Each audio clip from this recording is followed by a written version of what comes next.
Today we have the wonderful Nick from Collective Rising as a guest on our podcast. Nick, how are things in Alberta? I think you live? Yep, that's right. Yeah, things are good. It's a very interesting time to be a human, as you know, and everyone listening to this is well aware of. And yeah, life is good for sure. And boy, did our souls choose a very key time or key moment in time to come and experience this, whatever's happening on the collective. And I'm sure you'll have something to share with us about because you do have a business called Collective Rising. So for people who have are just hearing about you for the first time, what's the simplest way to describe what you're up to right now? Perfect. So I would say it is a collection of modalities and techniques and styles of healing that I've found to be personally the most beneficial along my own healing, growing evolution. And now I'm in a position where I am bringing those to other people and am helping other people through those ways that I've personally found to be most beneficial for myself. Okay, so this is your current now. Can you take us back a little bit and share with us what did your life look like before you got here? And when was the light bulb moment that you received where you knew something had to change? Walk us through that. Perfect. So my journey to be sitting in front of you today really started in about 2017. So at that time, I was married. We had two young kids at home. We were living in a small town just south of Calgary. It's not that small, actually. Okotoks. Oh, Living there, and I was working in Calgary for the Calgary Police Service at that time. I was working in a unit called the Gang Suppression Team, and so two little boys at home. We were pregnant with our third, and at that time, we ended up losing that baby.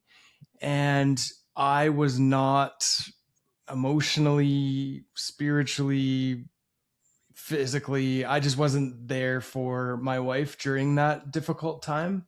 So, with the benefit of hindsight, I was really starting to feel the effects of PTSD, and not to give myself any excuses. I definitely wasn't showing up as the best version of myself at that time. So, a lot of numbing, distracting, alcohol was a part of my life that was an unhealthy relationship that I had with that substance.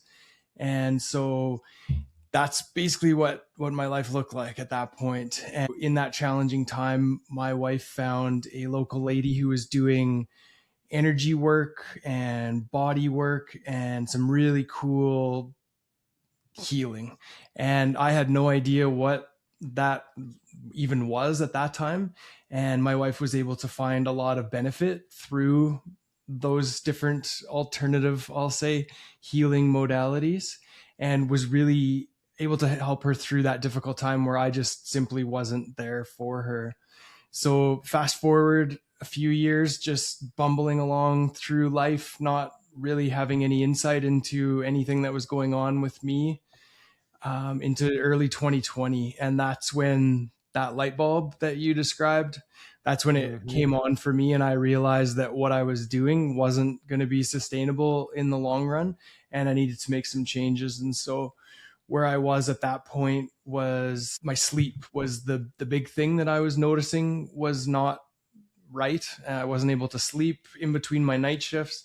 So I was working, it was a heavy night shift job being in that gang suppression world. And so at the end of 4 12-hour night shifts, I was just really run down, not very good at work, not good at home. Just, yeah, things weren't going very well. And so I admitted for the first time that something wasn't right. And I went to my doctor, and they ended up restricting my hours to midnight, which effectively ended my time in that gang suppression team. And so I was able to move into another spot with the Calgary Police, actually working from home at that time, because now we were into the spring of 2020 and we all know what was going on in the world at that point. And so I thought I really had it made, actually. I was, like I said, working from home on a laptop. It was the first time in my, at that point, it was about 13 years into my policing career. And so first time that I wasn't, dealing face to face with people. And so I thought it was all good. And then when that online world really changed for me was when George Floyd was murdered by a police Mm. officer in Minneapolis. And my all of a sudden cushy online gig became like the worst place to be in policing, in my opinion, through that summer of 2020 with the defund the police movement and all of that was going on, combined with what was in hindsight PTSD for me. And so I pushed through that summer and was still no insight into what was going on. And September 16th of 2020, I opened my laptop one morning and I was in a unit where I was running the social media for the Calgary Police Service. And so there'd been a bunch of messages come in overnight from a young lady through Facebook that were a cry for help. She was suicidal and was reaching out for help. And for the first time in my policing career, I went into this freeze state where my world just came crashing in on me and I wasn't able to act. I wasn't able to really think. I was just frozen in this like catatonic state. And I don't know how long I was in that for. My wife ended up coming into the room and seeing that something was obviously wrong with me and was able to snap me out of it. And I broke down for the first time as an adult. I cried and I had no idea what was going on with me, but I knew that what I was doing wasn't working. And so just to describe what I was doing in terms of dealing with or not dealing with those traumas that I'd collected through my career in law enforcement, I would not even let myself think about those hard calls. So I had about 4 that were those ones that when I'd be reminded of them with a smell or a location or any other number of ways, I'd go through this weird thing in my head where I'd go, nah, it's not PTSD and I'm not thinking about that anymore. And I would just push it down. And that's what I'd been doing for, like I said, it was a better part of 12, 13 years at that point.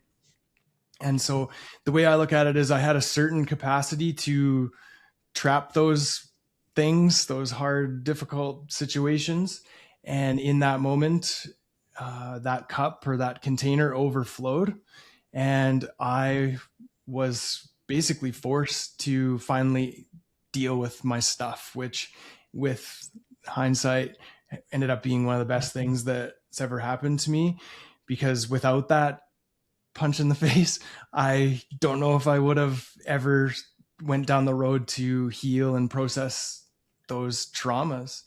So I was very open to whatever was being offered to me by the Calgary Police Service. So contemporary psychologists and occupational therapists and different things like that. I was doing CBT and EMDR and exposure this and trauma that and all of these different therapies that for me personally, what I found was I got to a point where I was just retelling my trauma stories and not actually processing anything. I was very willing and wanting to deal with my stuff, but for me, those therapies just weren't getting me to the core where I was able to move that energy. And I think that was the big missing piece, was there was no attention being paid to the energetics of trauma. I was being dealt with like a broken machine, and there was just no emphasis and no attention being paid to that energetic component. So fast forward about a year and a half, I was diligent in doing all of those therapies. And after, that 18-month period, I was at an all-time low in my mental health. At that point, I was diagnosed with PTSD and they called it severe. And I just needed to do something radical. Basically, what I was doing wasn't getting me to the person that I wanted to be and show up as. And so at that real rock bottom place, I made the decision to start listening to my intuition. And what my intuition was guiding me towards was plant medicine and shamanism based energy medicine space. And I did not know what that was going to look like. So, ironically or not, I had spent a good chunk of my policing career in drug enforcement specifically. So I started with the RCMP in 2005. I went to Depot in Regina, Saskatchewan, and came out from there, and then worked in the RCMP on the street in Sherwood Park, Alberta. Did that for a number of years, and then got into a drug unit with the RCMP, and then left the RCMP in 2011, went to Calgary Police Service and worked a couple of years downtown Calgary on the street again, just taking calls as they come in a busy city of 1 point whatever million people it was at that point. And then I got into something called the Drug Undercover Street Team. So I was working undercover in the drug world. And then from there got into gang suppression, and then that public affairs and media relations unit I spoke about, that was ended up being the end of my policing career.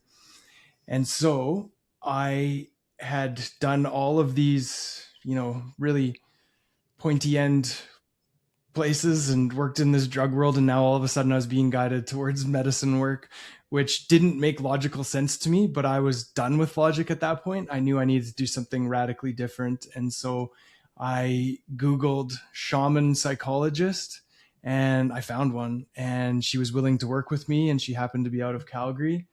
And so around that time, I had, again, intuitively started growing my own mushrooms like a good drug cop would do, I guess. And Okay, well, hang on one yeah, second. The narcotic street drug scene is a lot different than the medicinal, spiritual, alternative modality. So, yes, you've been exposed on the extreme side of abuse in the street at the street level, and then your path takes you towards, okay, there's something else on this other side of these non-traditional healing approaches that your intuition kind of guided you to. So yeah, I can see in your mind the logical police work, and okay, I think there's something here. You had to battle that to be able to say, okay, I found the shaman, she's willing to do the work, let's do this. yeah, That yeah. is great on you for having had the intuition to actually go that direction. So explain a little bit on you how you were able to work with, in your mind, work with the fact that street drugs and non-traditional healing approach. And then how did you justify, okay, even though I'm from this scene, I'm okay in doing that. So it's a bit of a gray area, Okay. legality. So I ordered a kit from online that was spores, so not illegal at that point. So it was Okay. inoculated grain that I mixed with substrate, and then created the perfect conditions for the fruiting body of the mushroom to grow. So it's not illegal until it becomes that fruiting body, which is the mushroom part that ends up getting dried and consumed. So I knew there was some Gray legality zones. gray area. Yes, absolutely.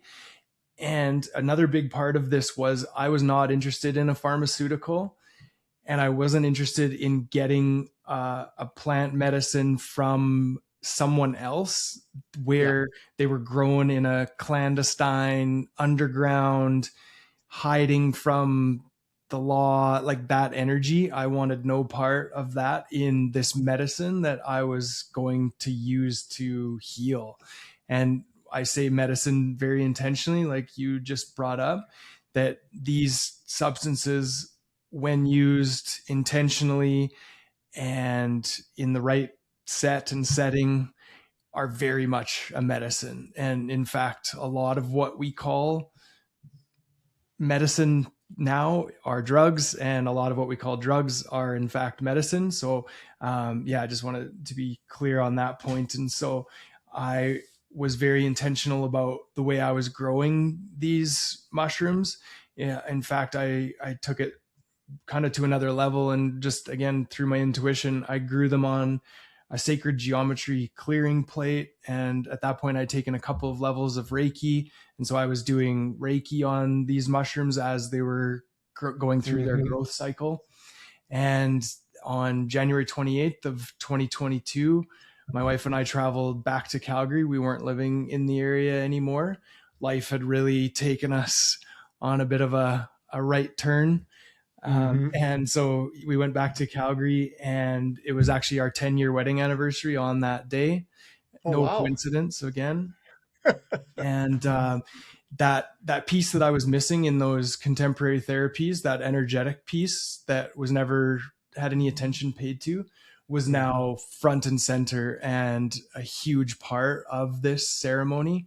So there was drumming and calling in of space protection and just all of that stuff that now I am just very much in alignment with. That was sort of my first introduction to it.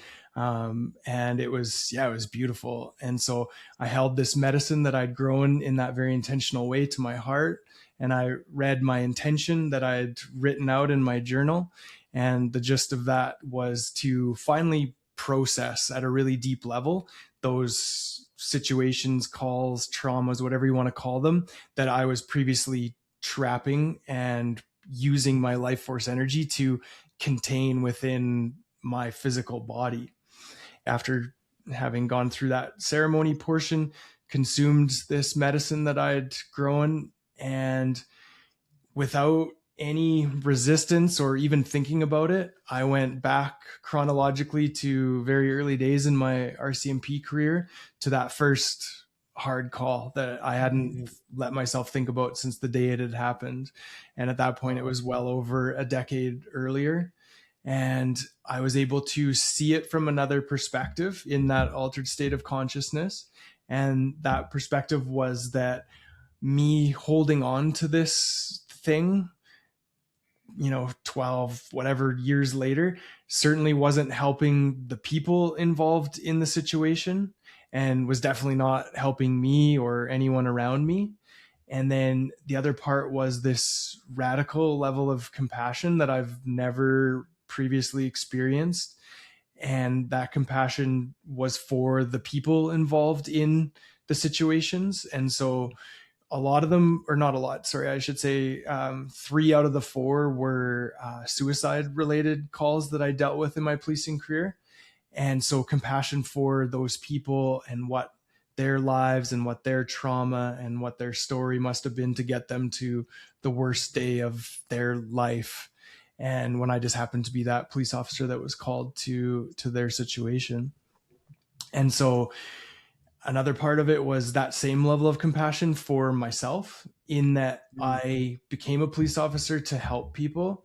And that turned out to be a little bit naive, for sure. I never really felt like I was able to help people in the way that I would have liked to, or yeah, I hope to, I guess.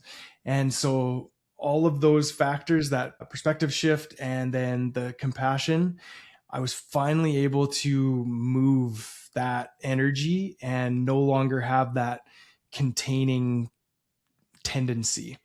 And so I worked through my entire career in chronological order, just like it was the most natural thing in the world. And I truly believe that they're called magic mushrooms for a reason.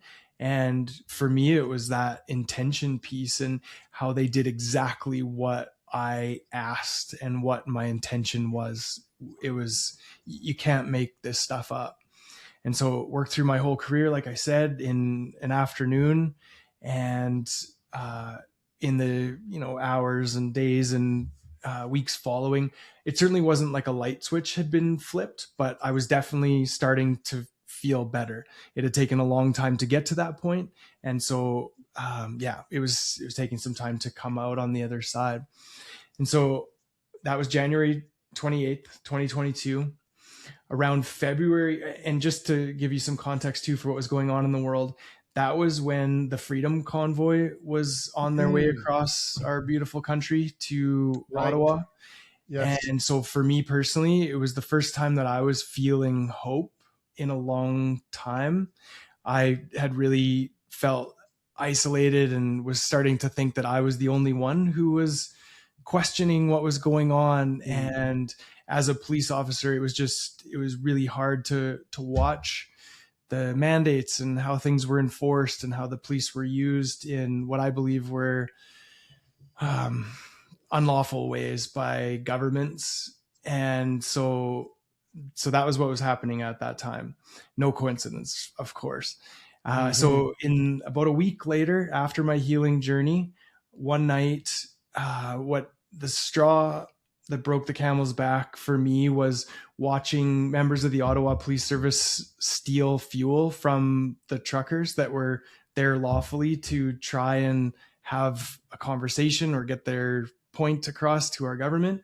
And when I saw that, it was just like a line had been crossed, that I genuinely believed that the police were here to help people. And when I saw that, I just had this realization that the government was having influence in policing operations, and it just went against everything that I believe in and why I became a police officer.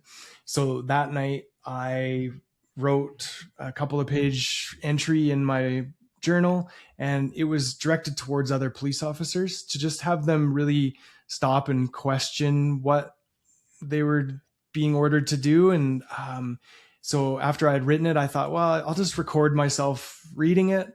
So I sat down at my desk and videoed myself reading this thing out of my journal. And then once I'd done that, I thought, well, I'll just post it to this group that I'm a part of. And it You've was, gone this far anyways. You might as well go yeah, all the way now. yeah. So it was called Police on Guard. And so it was Okay. a group of law enforcement, military people that were thinking the same way that I was. And I posted to that group and went to bed, didn't think anything of it. I woke up in the morning and my little video had been shared outside of that group, and it went Mm. like it went all Viral? across the world. It received hundreds and hundreds of thousands of views, and it was really wild, actually, that time. And just to think about, it was about a week after my healing journey. So my Mm. healing journey had like unlocked this piece of me that I was suppressing and keeping in. And Speaking your truth. speaking exactly, it's exactly Yeah. what I did. And so that attracted some really positive attention from people all over, and also some quite negative attention, Yeah. specifically from the Calgary Police Service, being that I was still employed by them at that time. And I did identify myself as a police officer in the video. And so I received a couple of phone calls from HR and a registered letter in the mail ordering me not to speak publicly. And so I stopped posting anything and just kind of went Because your dark again. livelihood depended on it too. It did. Yeah, absolutely. About 6 weeks after my healing journey, I was tested by an independent psychologist. So it was ordered by WCB. I went and did this half day of testing, and they, of course, didn't know that I'd done this, medicine journey. Yeah. And so about it was a couple of days after that assessment, got a call from this psychologist, and she let me know that I no longer met the criteria for any diagnosis. So I'd gone from severe PTSD in January. Now we were in kind of early March, and I no longer met the criteria for any diagnosis. So really profound. And it was a really good news, but at the same time, it came with some repercussions, because now Mm. without a diagnosis, the Calgary police were like, all right, time to go back to work. And Yeah. I had Back to really the come. trauma zone. Exactly. And that's how I looked at it, was that if I were to go, I was feeling a lot better and things were trending in the right direction. But if I were to go back into that world, I felt like I would end up re-traumatizing myself. And Mm. then I'd also really come out of alignment with policing, as I've just spoken about. And so with the amazing support of my wife and her family, made the decision to have me resign from literally the only career I'd ever known. I was in my early 40s at that point, and I'd started as a security guard at 19 years old at Chinook Center in Calgary, Alberta. And So my entire adult life, over half my life, was in that world. And I walked away on April 20th of 2022 was my last day as a police officer. So 420, it just happened to be the day when all my leave and everything, it's again, no coincidence. And I see Mhm. you, universe. And so I, yeah, resigned and walked away. And without now being silenced by my profession, I went to City Hall in Calgary, and I there was freedom rallies happening there regularly. We were still locked down in our own country, as you probably remember. Weren't able Mhm. to fly or go on a train unless you were, Across the border, yeah, unless you'd had the the medical thing. intervention that was being Yeah. pushed on everyone. And so I read my resignation letter at this freedom rally at City Hall. And it just really felt good for me personally to no longer be silenced by that profession.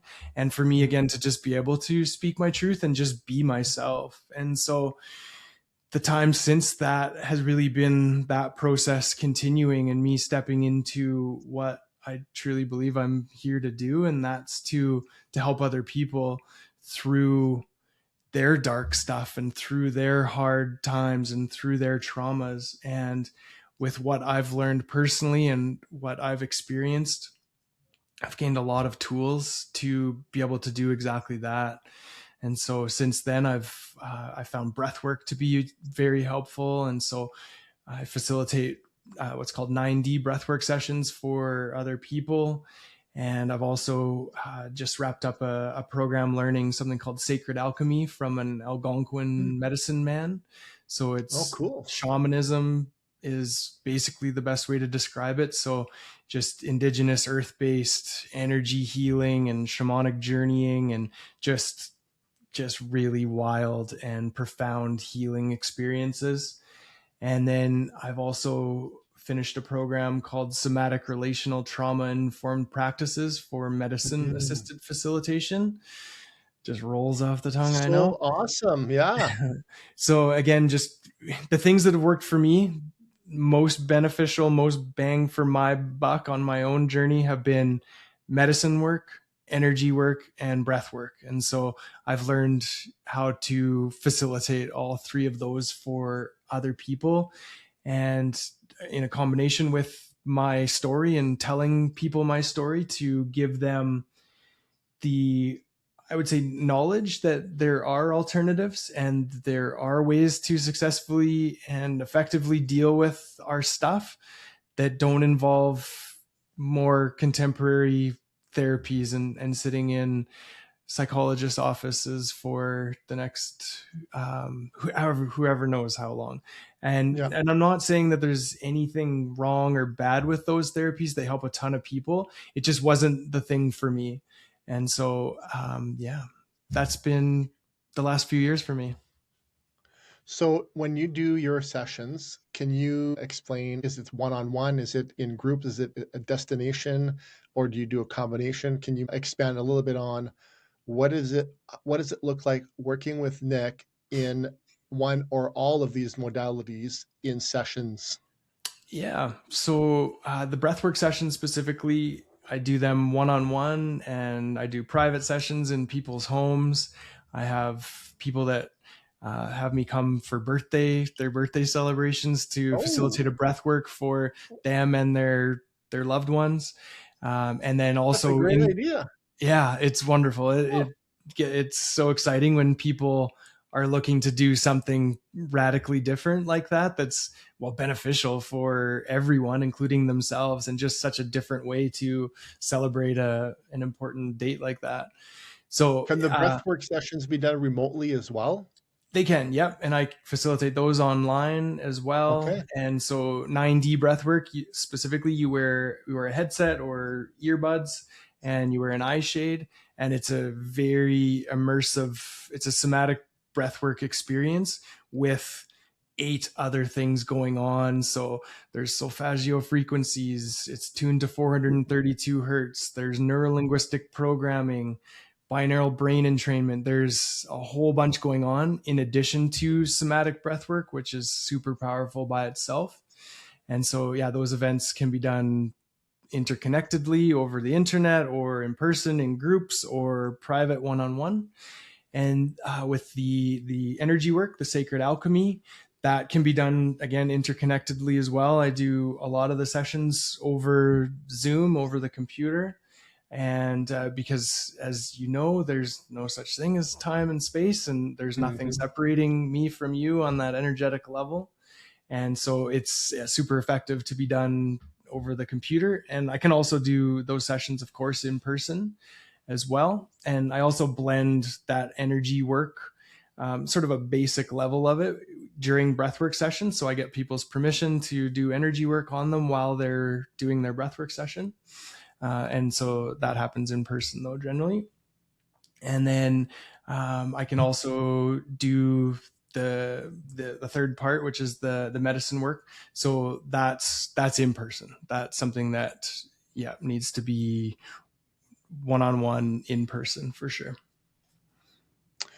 Let's talk a little bit about the medicine work. When you find the right person that expresses interest in doing something similar to you for similar reasons, and you arrange an in-person thing, what type of pre-journey work do you walk them through, and do you decline some people based on that pre-journey work?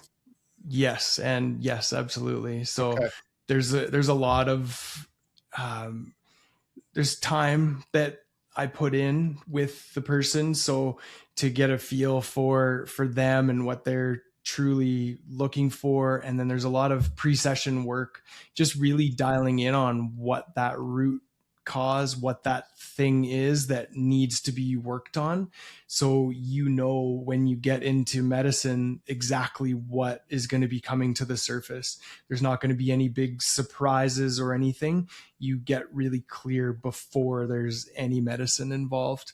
And yes, there's people that are just not the right fit for me personally, and definitely I listen to that intuition. And yeah, it needs to be the right fit for both people, for myself and for the client themselves. Okay, so let's say it is the right fit, and the you have a green light from you, you have a green light from them. What does it look like as next steps? Yeah, it would look like a discovery chat, of course, and then I would do some the pre-session work like I've described.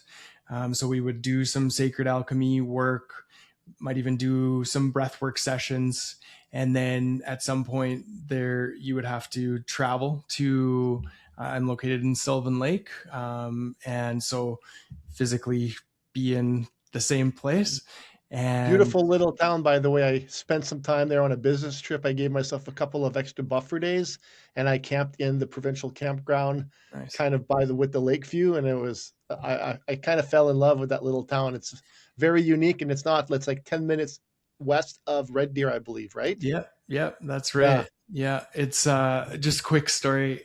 So just before my breakthrough happened, all of that. So very early in 2020, I went to a tarot. I had a tarot card reading for the first time in my Mm, life, interesting. and she told me that I was no longer going to be a police officer and that I was going to live by water. And I, at that point, was still in gang suppression. I was like, "What are you talking about?" Still had 8 years left in my career before I could retire. And anyways, she nailed it, and even down to where I live now. So again, you can't make this stuff up. Wow. Awesome. It's just a matter of making it work for schedule and whatnot, and coming together in that time and space, and just really getting clear on what it is that needs to be worked on. And just a willingness to, you don't have to relive anything. And I think that's something that Mm, I've really learned through my healing journey is I've built these things up, these traumas and hard situations in my head, thinking that, oh, it's going to be so hard and so difficult and so challenging to go back to that place. And what I've found time and time again is that it's not at all what I've built it up to be. In fact, a lot of my healing journeys have been beautiful in a way, and just really profound, and almost enjoyable, I would say, even though it's difficult terrain, but it's just, when done right, it's a beautiful thing. And how long does this in-person journey last? The medicine, like with medicine specifically, Yeah. it does depend on the medicine that you use, but it's a fairly long day. It's between 5 hours on the low end and up to 7, 8 on the high end. Okay. Now, another thing that you also have is a clothing brand. Can you tell us what the clothing brand is? Why you chose to get into clothing? And I believe you have a brand for your flow state design, and you also have another brand for your other business, Collective Rising, too, right? So you got two different gear or brand wears. Tell us about the flow state design clothing line. Yeah, so this is so interesting because it all ties into my journey. So in Hmm. early 2020, again, right around the time I went to the for the tarot card reading and that my sleep was all messed up, I I was looking for a locally made natural fiber t-shirt, and I couldn't find one. I could find some really cool brands that were designed in Canada but made over in Bangladesh, or really nice like organic cotton, but again they were made in China or wherever, and so I Hmm. could never find one that would check all of those boxes. And so with being where I was at that point, I thought, well, what the hell, like I'll just build it myself then.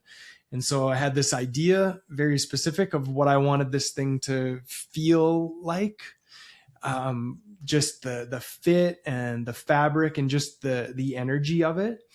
And it turns out that it's not as easy as I thought it was going to be, like most things are in life. Yeah. So it took me, it was about 2.5 years to get from idea in my head to physical product ready for sale. And Mm. so it's been a really interesting journey. And what I look back on fondly is it really did give me a positive direction and a positive focus during that really challenging time transitioning out of policing and going through everything that I went through. It was just a real anchor for me. And I'm actually, I don't know how this is going to sound, but I'm just really proud of what I've been able to create. Yeah, it's exactly what I wanted, and I've been able to create it. It's just something in policing that you don't ever get, is like that satisfaction at the end of the day where you've made something or built something or created anything. It's all very intangible, and then you think you've done good, and then 2 years from now the charges that Mm. in the investigation gets thrown out because of some technicality. So anyways, with this I can physically touch this thing that I've created that came from my mind into the reality. And so it's been really cool. And then so that's called Flow State Designs. And right now I have men's t-shirts. I am actively working on a woman's specific tee. And so the fabric it's hemp, organic cotton, and it does have a small amount of spandex for that stretch. So it's 97% natural, so 53% hemp, 44 organic cotton, and something that I couldn't find in the market. And so here it is. And that intention piece carries through to the clothing. Every part of this is very intentional. From I source the fabric from a local wholesaler, and of course it needs to be the right composition. I get the tags made here in Canada by the only tag maker left in this country, is my understanding. I get everything sewn in Calgary, Alberta. So it's just, it just really is in alignment with me. I love to keep local money in our local economies, and it's something I'm very passionate about. And then just one more thing is on the intention pieces. So I have a piece of clear quartz crystal sewn into the care and content label. So if you feel your label there on the left side sewn inside, you'll Okay. feel Yeah. you'll feel a little lump of something inside there. And for the viewers, I had ordered stuff from Nick, and it actually showed up like a couple of hours before this podcast was recorded. So Oh, in this sorry. packet. Inside on the care and content label, same side but lower Oh down. yeah, this one So here. yeah, inside there, I have a Oh piece yeah, I of feel it. Yeah, there's a piece of clear quartz crystal that I've had sewn in there that I've sent positive energies and I love it. just good vibes basically is what I've sent to it. And so now you're wearing high vibrational clothing. So hemp vibrates at a really, really high rate on the megahertz scale. Just to put it in perspective, a healthy human vibrates around 75 to 100 on this scale. A diseased or dying human vibrates around 25. Polyester or synthetic fibers vibrate between about 0 and 5, so they're actually pulling life force energy out of you. And conventionally grown cotton vibrates around 50. Organic cotton is around 75, so around the same as a healthy human. And then linen and wool, linen is flax, it vibrates around 2000 along with wool. And hemp, as far as I can tell, it's actually been very difficult to find an actual number. It's somewhere in the ballpark of linen and wool. So it's in that 1,000+ range. So it's just a super high vibrational fabric. Never mind all of the benefits you get from wearing natural fiber. So the fact that it's antimicrobial, antifungal, it's keeps you warmer when you're cold and colder when you're warm. It resists that smell, because what you smell in that polyester clothing after you've worn it is actually bacteria growth. So the oils from your skin get embedded in that fabric and create the perfect breeding ground for bacteria, where nature, hemp specifically, resists that. And so I wear these shirts multiple, like, kind of an embarrassing amount of days, unless I spill something on myself, of course, no uh, problems. because they don't stink. And Huh. yeah, they're amazing. So anyways, I could go on and on, but I won't. Well, I will definitely put that to the test for sure. It's the first time I wear it.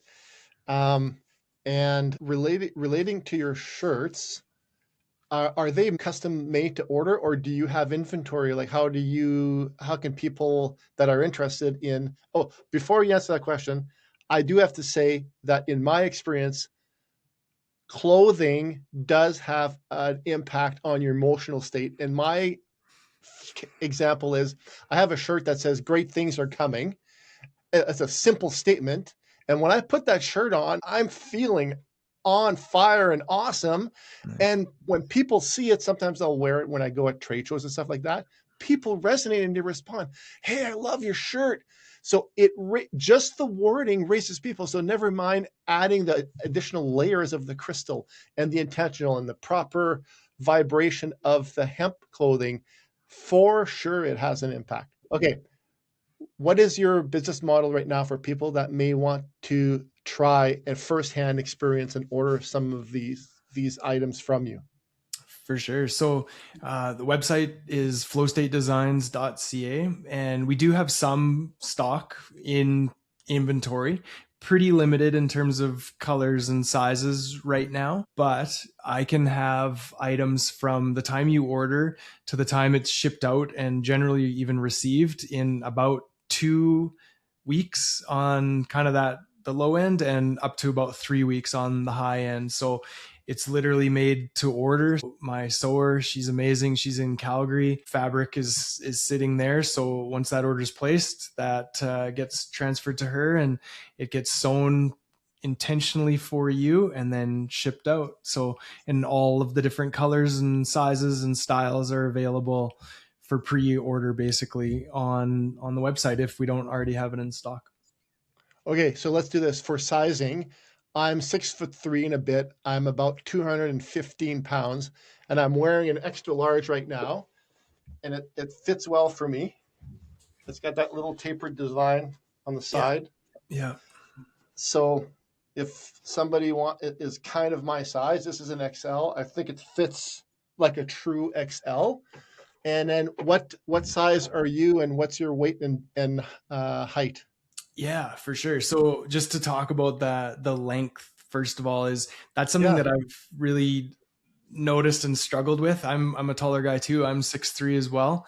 And there's just never a time when it's good to see the yeah, crack of a guy's butt. Like it just yeah, never yeah, good. So anyways, I wanted a shirt that's longer. So these shirts are definitely a little bit longer. And yeah. so I'm, like I said, I'm 6'3" and I'm about 195 pounds right now, and I wear a large. And Okay. so So yeah, yeah, speaking of the length, it just goes over my back pocket. So it fills my back pockets at about half. yeah, yeah, for sure. And Okay. so and there's two different So styles you can get. There's one that's a little bit two main different styles. So there's the flow and the basic flow. So I don't recall which style that one is in particular, but if you stand up and show me the side, I can tell you. That one's the flow. So that one's okay, the little bit longer a little longer, version. and I like it. I like it a little bit length here. Yeah, for sure. The basic flow is very similar. It's just less of that curve. Just Okay, it still less of has a bump. some curve to it, but just a little bit less exaggerated, and then Yeah. just slightly shorter. It's only about an inch difference between the two, Okay. and then short and long sleeve in all of the different styles. Nick, thank you so much for being authentic and sharing your story. I know it takes a lot of humility to do what you've done and for trying to become the best version of yourself that you can and setting that example for people out there that might need some inspiration. So I personally thank you and I see what you're doing and gratitude. Thank you. No, I that and thank you for what you're doing and for giving me the opportunity to share my story. You're welcome. So to close out the podcast, I have another podcast called the Better Human Podcast. It's a self-serve podcast that people call in and answer 5 of life's most important questions. I'll walk you through those 5 questions and then you could freestyle and answer them. Question number 1: who am I really behind all of the layers? Who is the Nick? Hmm. I am a husband. I am a father. I'm a human. I'm here at a really interesting time. And I feel like I'm here to show people and to guide people through the challenges of this 3D reality and to be able to navigate that in a positive way and have those things that seem negative at the time to get to a point where you can alchemize that into a teaching or a learning and use that to be able to move forward in a positive way. Beautiful. Question number 2: what is the purpose of this game called life? Oh, to learn, to grow, to experience, to find yourself. And I think those are the goals.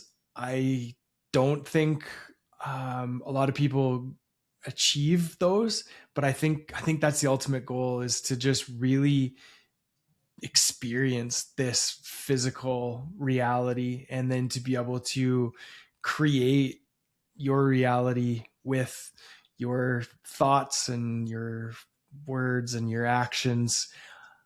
I think that's why we're here. Awesome. Question number 3: what brings you the most joy? I love connecting with people on a really deep level. Um, yeah, not none of this surface level weather stuff. Like, let's talk about the real Yeah, things that are going on, whether it's trauma or what's going on in the world or extra dimensional beings. I'm here for it. It brings me joy to talk about all of those things.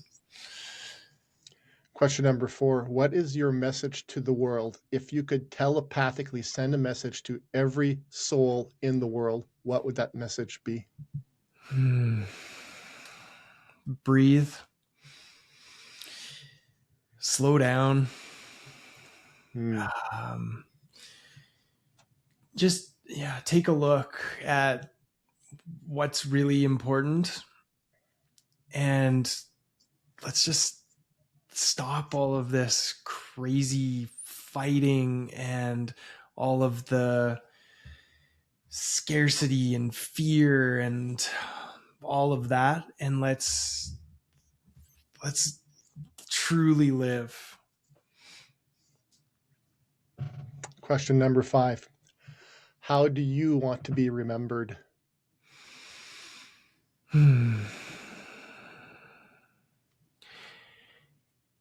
Words are going to be difficult here. It's going to be a feeling that Mm-hmm.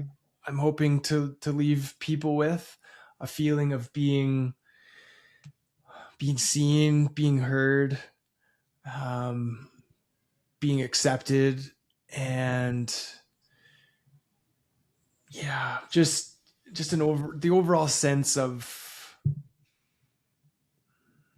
oh, vitality is a word that's coming to me, and a positivity as well that I would like to be remembered by, even when things are tough.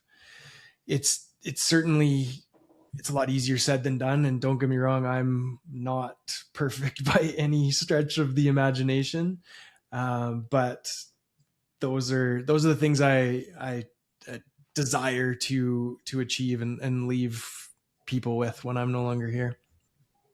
We are perfectly human. Question 5.5, the bonus question. How would you describe this realm or the structure of reality? Um, it's a three-dimensional holographic matrix that we underestimate how much influence we have in our life, in Mm. the sense that we are, I believe, we are eternal energetic beings having a temporary human experience. And our soul, our essence, our life force is basically animating this avatar that I'm currently embodying while I'm here. And we create the reality that we're in with our thoughts, our words, and our actions. And again, sounds simple, the hardest thing you'll ever do. And I get sucked in all the time, absolutely. But that's the nature of our reality. Thank you, Nick. This was a very great conversation. I really enjoyed your energy, your presence. I'd love to meet in person one day with you. And yes, you do Avatar very well. Hats off to you, Nick. Keep on your journey. I think you're absolutely on the right track, and you know this because you do get validation from those synchronicities. The universe talks to you and talks to us in different ways. When we're on the right track, things happen effortlessly. When we're on the wrong track, we get these things show up in front of us as guideposts to tap us back onto the path. We came here for a reason. And the objective, in my opinion, kind of echoing a little bit of what you have explained, is to become the best version that we can of ourselves. And that also connects with questioning and aligning with our soul purpose. The mission that we came here to do as a soul is what? And you'll only discover that if you work on answering that question. Yeah. Yeah. So thank you so much, Nick. I will put your links in the show notes, and hats off to you. You're an awesome dude, man.